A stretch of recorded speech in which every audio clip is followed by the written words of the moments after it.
Sa likod ng mga paglabag sa batas at iba't ibang krimen na laman ng balita, ano nga ba ang kinahahantungan ng mga sangkot at may sala? Samahan niyo ako ngayong Sabado. Ang mga maling gawi, ating sisilipin. Mga batas at panuntunan, ating susuriin. Tatalakayin ang mga karampatang multa at parusa. Ako si Rose Babiera. At ito, ang Hoy! Bawal Yan!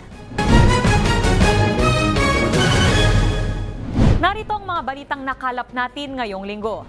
Takip plaka para iwas huli dulot ng NCAP. Ipinagbabawal ng MMDA. Parusang kakaharapin. Alamin.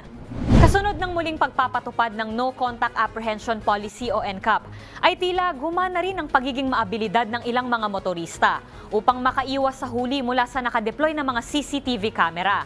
Ang naisip kasi nilang paraan ay ang pagtakip sa isang bahagi ng kanilang plaka upang hindi makilala ng mga otoridad kung sakaling lumabag man ito sa batas trapiko.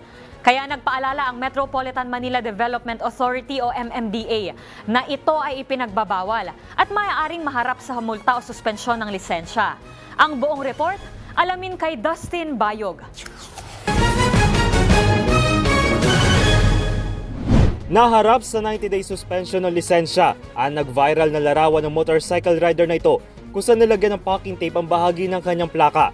Ito ay kasunod ng muling implementasyon ng No Contact Apprehension Policy o NCAP na tila isang naisip na paraan para sa ilan upang maiwasan ang pagkakahuli o makita mula sa mga CCTV cameras.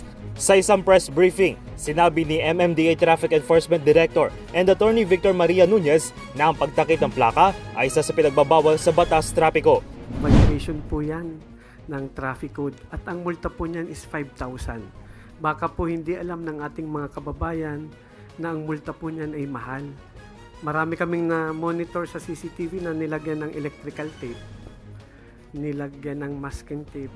Kaugnay nito, maaari rin nilang malabag ang sinasabi sa paragraph 2 ng Section 18 ng Republic Act No. 4136 o ang Land Transportation and Traffic Code kung saan marapat na mapanatiling visible at malinis ang plaka ng isang motorsiklo. Sa ilalim naman ng inamyendang Motorcycle Crime Prevention Act o Republic Act No. 11235, ipinagbabawal ang sadyang pagbura, pagtamper, pagtakip o pagtago ng plaka ng isang sasakyan. At ang sino mang lumabag ay maaaring marap sa kulong na 6 na buwan hanggang 2 taon at multang hindi lalagpas ng 10,000 piso. Samantala, nagpasa naman ang MMDA ng mga dokumento ng mga larawan ng aabot sa 50 motorista na hindi umano ay nagtakip din ng kanilang plaka na maaaring marap sa kaukulang parusa.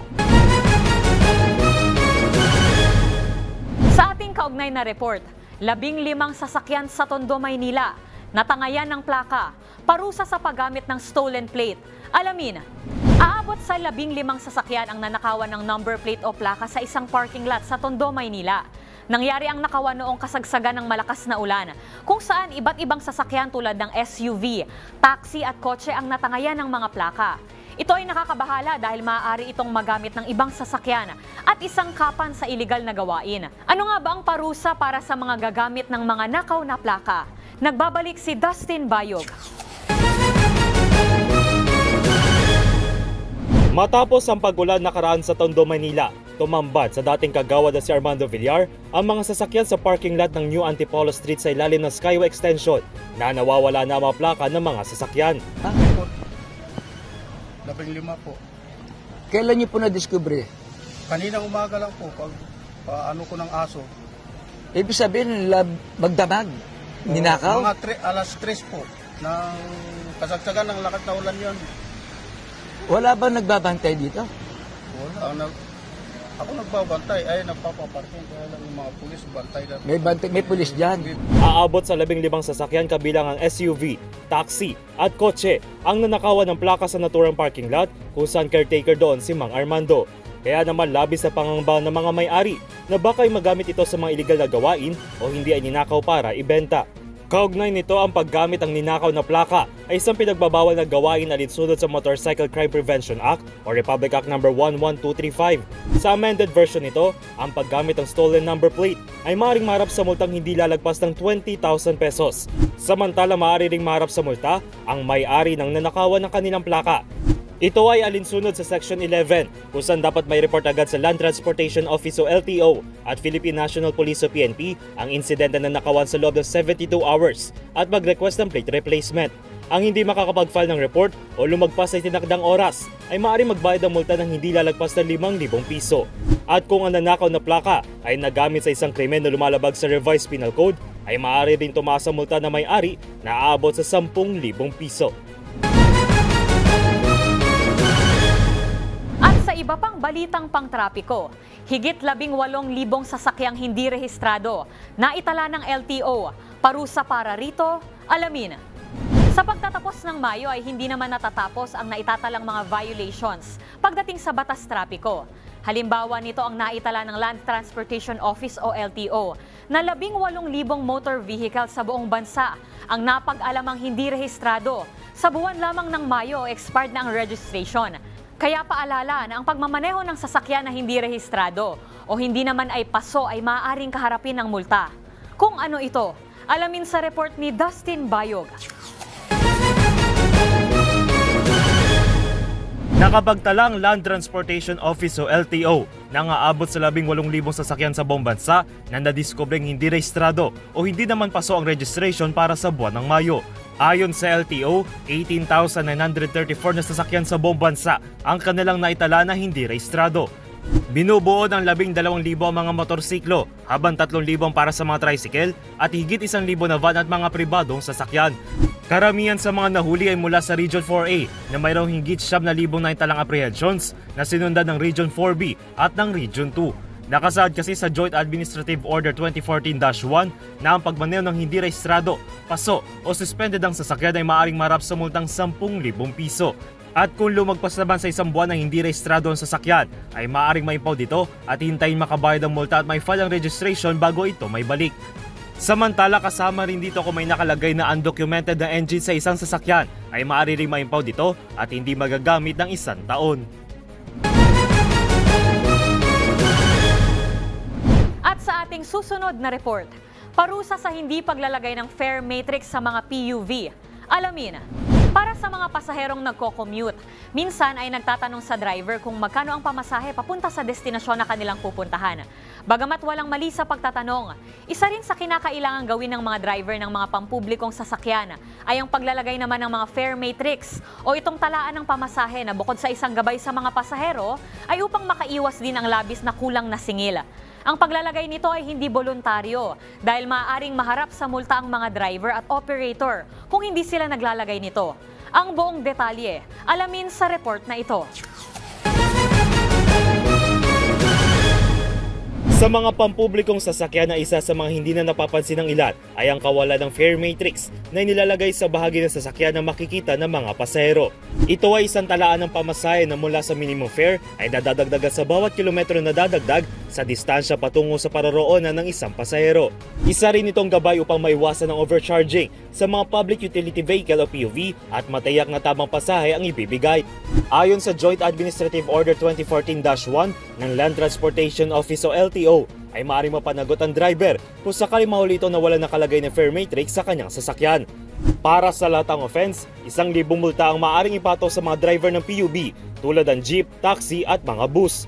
Samantala para sa mga operator nito ay maaaring marap sa 5,000 multa para sa first offense, 10,000 piso para sa second offense kasama ang pag-impound sa unit ng 30 araw at 15,000 piso para sa ikatlo at higit pang offenses kasama ng kanselasyon ng kanilang Certificate of Public Convenience o CPC. Sa iba pa nating balita, ilang Japanese language center na sangkot sa illegal recruitment, ipinasara ng DMW. Parusa rito, alamin. Ipinasara ng Department of Migrant Workers ang ilang Japanese language centers na sangkot hindi umano sa illegal recruitment. Bukod kasi sa pagtuturo ng lengguwahe, ay nangangako hindi umano ito ng trabaho sa Japan at nakikipag-ugnayan pa sa mga hindi otorisadong recruitment groups. Ang parusang isinasaad patungkol sa illegal recruitment. Alamin sa report na ito. Nagsagawa ng ilang operasyon ng pagpapasara ng ilang Japanese language centers o JLC ang Department of Migrant Workers Anti-Illegal Recruitment and Trafficking in Persons Program matapos hindi mo pagkakasangkot sa illegal recruitment. Ang pinakuling na pasara ay ang Sincere Japanese Skills Academy sa Davao City na nagugat sa mga reklamo ng mga overseas Filipino workers sa Tokyo na pinangakuan ng trabaho bilang caregiver, food and beverage personnel at ground handler sa aviation industry, kung saan pinagbayad umano sila mula 3,000 hanggang 50,000 piso. As of May 29, ito na ang pang-apat na language center ang naipasara ng DMW sa loob lamang ng 2 linggo. Ayon sa DMW, maharap sila sa kasong illegal recruitment. Nakalagay ito sa Republic Act No. 10022 o ang batas na nag-amyenda sa Migrant Workers and Overseas Filipino Act o ang Republic Act No. 8042. Ayon sa mas pinalawak na definisyon ng illegal recruitment sa Section 5, ipinagbabawal pangangako o pag-aalok sa mga manggagawa ng trabaho sa ibang bansa ng isang hindi lisensyado o walang posisyon na individual upang gawing pagkakitaan o hindi.